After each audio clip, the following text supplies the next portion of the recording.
Hello जय जगन्नाथ। आज मैं सकाळु सकाळु पास्ता बनैली। से पास्ता पानी गरम होगा पर पास्ता को पकई नेली सेटारे लुण टिके देली ता सहित रिफाइन ऑयल टिके देकी ताको टिके घांटी नेली तले लागी जीवो बोली ताको सिझिया पई छाड़ी देली। तापरे मु काटी नेली कैप्सिकम पियाज टमाटो आउ कंचा लंका आ तापरे एबे देखंतु मोर पास्ता पूरा सिझिकी रेडी होइतिला। तापरे मु करेई रो मस्टर्ड ऑयल दे देली तापरे जीरा दीटा पकईली ता सहित कंचा लंका टिके देली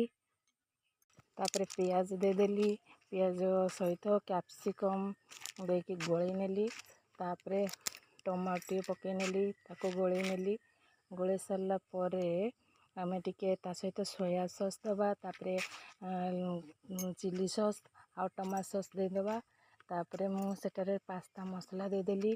दे सारा परे मु टे लुण देबी ता सहित लुण देई नथिली या पर गोळई नबा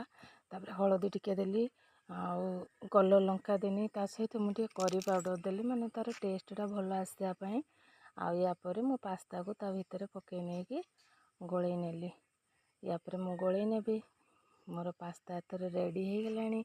एबे मु गोटे प्लेट को खोली नेली देखंतु